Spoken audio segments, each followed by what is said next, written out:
नमस्कार, मैं भरत आपका स्वागत करता हूँ डीएनए झारखंड में। चले जानते हैं आज की छोटी बड़ी खबरों को। रांची के बुंडू सूर्य मंदिर में 25 और 26 जनवरी को लगेगा टुसु मेला, निकलेगी आकर्षक झांकी। रांची के बुंडू स्थित सूर्य मंदिर में 25 और 26 जनवरी को टुसु मेले का आयोजन किया गया है। हर वर्ष की तरह इस वर्ष भी सूर्य मंदिर परिसर में 2 दिवसीय टुसु मेले को लेकर जोर शोर से तैयारी की जा रही है। इस टुसु मेले में बड़ी संख्या में पंच प्रांगना सहित राज्य के विभिन्न इलाकों से लोग मेला देखने के लिए पहुंचेंगे। यहाँ न सिर्फ सांस्कृतिक कार्यक्रमों का आयोजन होगा बल्कि आकर्षक झांकी भी निकलेगी।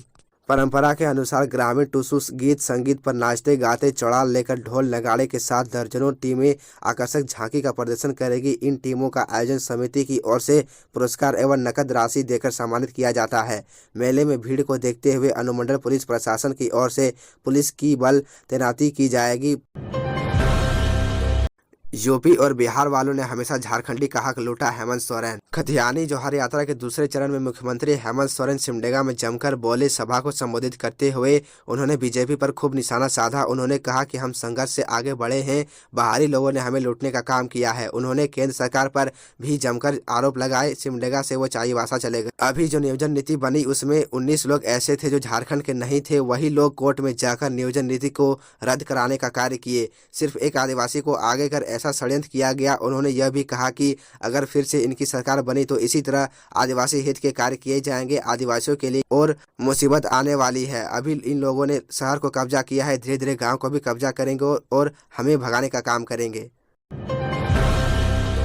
जेपीएससी नियुक्ति नियमावली में फिर बदलाव, नियुक्ति के आड़े न आए नियमावली, इसलिए हो रहा संशोधन। एक्सपर्ट की राय, बिहार छत्तीसगढ़ के पैटर्न को ले तो नहीं होगा विवाद। झारखंड लोक सेवा आयोग झारखंड संयुक्त सिविल सेवा प्रतियोगिता परीक्षा नियमावली 2021 में संशोधन करने जा रहा है। वन एवं पर्यावरण विभाग के अपर मुख्य सचिव खियांगते की अध्यक्षता में गठित इस 3 सदस्य कमेटी में वित्त विभाग के प्रधान सचिव अक्षय कुमार सिंह तथा कार्मिक सचिव वंदना दादले सदस्य बनाए गए हैं। यह कमेटी झारखंड लोक सेवा आयोग से आए प्रस्ताव की समीक्षा कर उस पर निर्णय लेते हुए राज्य सरकार को अपनी अनुशंसा करेगी। इस नियमावली में बदलाव को लेकर आयोग की ओर से कार्मिक का प्रस्ताव दिया गया था, जिसके बाद कमेटी की गठित की गई है। हेमंत सोरेन की सरकार में ही जेपीएससी नियुक्ति नियमावली बनी थी, जिसके बाद 7वीं से 10वीं सिविल सेवा परीक्षा ली गई। इसके बाद एक बार फिर बदलाव होंगे। सूत्रों की माने तो नियुक्ति में किसी तरह का विवाद ना हो, इसलिए यह बदलाव किया जा रहा है। रांची पुलिस को मिली कामयाबी, ट्रेलर चालक को गोली मारने वाले 4 अपराधी गिरफ्तार। रांची पुलिस को 16 दिनों बाद ट्रेलर चालक के कातिलों को गिरफ्तार करने में कामयाबी हासिल हुई है। एसएसपी किशोर कौशल के निर्देश पर गठित पुलिस की टीम ने कार्रवाई करते हुए कत्ल में शामिल 4 अपराधियों को पुलिस ने धर दबोचा है। इनके नाम जीतू, राजू, मनीष और दुलाल है। इनके पास से एक जिंदा कारतूस, एक बाइक और एक देसी कट्टा बरामद किया गया है।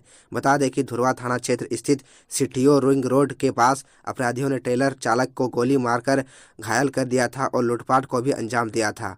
पुलिस ने बताया कि अनुसंधान और छापेमारी के क्रम में गुप्त सूचना के आधार पर 4 लोगों को गिरफ्तार किया गया है। गिरफ्तार अभियुक्तों ने अपनी अपराध स्वीकार कर ली है। जेएससीए स्टेडियम में पुलिस और युवक के बीच झड़प, पिटाई के बाद ले गई थाने।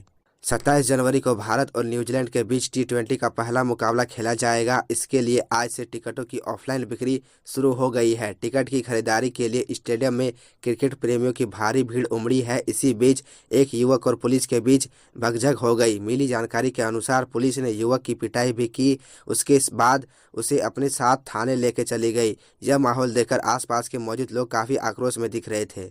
लोग रात से ही लाइन लगाकर टिकट लेने के लिए खड़े हैं। ऐसे में युवक का अचानक ही पुलिस के साथ झड़प शुरू हो गई। थोड़ी देर के लिए अफरा तफरी का माहौल बन गया। हालांकि मौके पर यही मालूम हो पाया कि युवक लाइन से निकलकर रूल ना फॉलो करते हुए टिकट लेना चाह रहा था। पुलिस का कहना है कि युवक साथ ही शांति भंग करने की कोशिश कर रहा था। टिकट के लाइन में लगे बाकी लोगों का कहना है कि विधि व्यवस्था सही नहीं है। युवक की कोई गलती नहीं थी।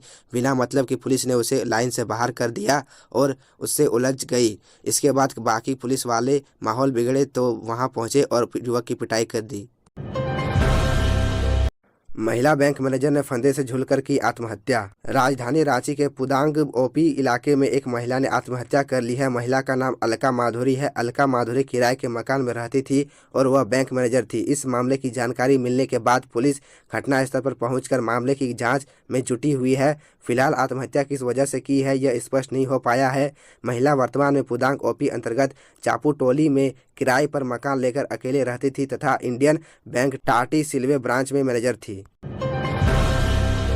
पुलिस हिरासत से एक वारंटी को छुड़ाने के मामले में विधायक ढुल्लू महतो सहित 3 को हाईकोर्ट से मिली जमानत। पुलिस हिरासत से एक वारंटी को छुड़ाने के मामले में भाजपा विधायक ढुल्लू महतो के अलावा राजेश गुप्ता और चुनून गुप्ता की क्रिमिनल रिवीजन में उनकी ओर से दायर जमानत याचिका की सुनवाई झारखंड हाईकोर्ट में मंगलवार को हुई। मामले में कोर्ट ने प्रार्थी का पक्ष सुनने के बाद ढुल्लू महतो, राजेश गुप्ता और चुनून गुप्ता को जमानत प्रदान कर दी।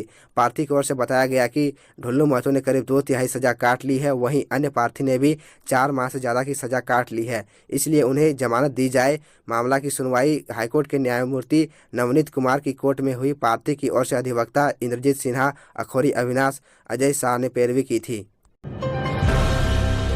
मार्च तक रांची में लगाए जाएंगे 1 लाख स्मार्ट मीटर। JBVNL ने दिया एजेंसी को आदेश। आने वाले 2 महीनों में रांची में 1 लाख स्मार्ट मीटर लगाए जाएंगे। इस संबंध में रांची विद्युत आपूर्ति क्षेत्र कार्यालय की ओर से एजेंसी जिन सेक्योर को आदेश दिया गया है। एजेंसी के जारी आदेश में कहा गया है कि जिन इलाकों में सर्वे पूरा हो गया है वहां स्मार्ट मीटर लगाने में तेजी लाई जाए। यहां मार्च तक 1 लाख स्मार्ट मीटर अपर बाजार, कोकर, हरमू आदि इलाकों में लगाने का आदेश दिया गया है। साथ ही हर दिन लगभग 450 स्मार्ट मीटर अधिष्ठापन कार्य करने की बात कही गई है। बता दें कि फरवरी के शुरुआती दिनों से अपर बाजार समेत अन्य इलाकों में स्मार्ट मीटर लगाया जाएगा, जिसमें रांची सेंट्रल, कोकर और रांची न्यू कैपिटल क्षेत्र शामिल है। निगम की माने तो इन इलाकों में सर्वे पूरा हो गया है। वहीं पिछले दिनों JBVNL के बोर्ड अधिकारियों ने स्मार्ट मीटर की समीक्षा बैठक की थी, जहां एजेंसी के धीमे कार्य प्रगति से अधिकारियों ने असंतोष व्यक्त किया था, जिसके बाद निगम ने एजेंसी को लक्ष्य दिया है। हाईकोर्ट से भाजपा नेता बाबुलाल मरांडी की याचिका खारिज, कहा स्पीकर कोर्ट के मामले में हस्तक्षेप उचित नहीं। भाजपा नेता बाबुलाल मरांडी की ओर से दल बदल मामले में स्पीकर के न्यायाधिकरण में फैसला सुरक्षित रखे जाने के खिलाफ दायर याचिका पर मंगलवार को झारखंड हाईकोर्ट ने फैसला सुनाया गया। हाईकोर्ट के न्यायमूर्ति राजेश शंकर की कोर्ट ने बाबुलाल मरांडी की याचिका को सुनवाई योग्य नहीं मानते हुए याचिका खारिज कर दी है। हाईकोर्ट ने कहा कि स्पीकर कोर्ट में मामला लंबित है, इसलिए कोर्ट को इसमें न्यायिक हस्तक्षेप करना उचित प्रतीत नहीं होता। इसे ध्यान में रखते हुए इस पिटीशन को खारिज किया जाता है। 5 जनवरी को दोनों पक्षों की सुनवाई पूरी होने के बाद अदालत ने मामले में फैसला सुरक्षित रखा था। पूर्व की सुनवाई में झारखंड विधानसभा की ओर से सुप्रीम कोर्ट व हाईकोर्ट के जजमेंट को प्रस्तुत किया गया था।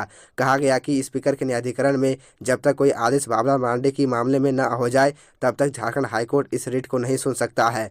यह याचिका मेंटेनेबल नहीं है, इसलिए इसे खारिज कर देना चाहिए। झारखंड विधानसभा की ओर से वरीय अधिवक्ता संजय हेगड़े, अधिवक्ता अनिल कुमार ने पैरवी की थी। झारखंड के नवनिर्माण में पूरी ताकत के साथ लगी है सरकार। CM झारखंड वीरों, शहीदों और आंदोलनकारियों की धरती है। अंग्रेजी हुकूमत के खिलाफ उलगुलान से लेकर झारखंड अलग राज्य के संघर्ष, इस राज्य के अनेकों लोगों ने कुर्बानी दी। उनकी शहादत व्यर्थ नहीं जाए, इसी सोच और मकसद के साथ झारखंड के नवनिर्माण में पूरी ताकत के साथ लगी है। यह बातें मुख्यमंत्री हेमंत सोरेन ने मंगलवार को चाईबासा में खतियानी जौहर यात्रा के दौरान लोगों को संबोधित करते हुए ये बातें कही। उन्होंने कहा कि हम एक ऐसी व्यवस्था बनाने का प्रयास कर रहे हैं जहां सभी को पूरे मान सम्मान के साथ उनका हक और अधिकार दे सके। तो यह थी झारखंड की टॉप बड़ी खबरें, और इसी तरह झारखंड की छोटी सी बड़ी खबरों को देखने के लिए आप हमारे चैनल DN News झारखंड को सब्सक्राइब कर ले और बेल आइकन को प्रेस कर ले, जिससे आपको झारखंड की हर छोटी बड़ी खबरों के अपडेट आप तक पहुंचता रहे। तो आज के लिए इतना ही, हमें दीजिए इजाज़त, फिर मिलते हैं आपसे अगले वीडियो में।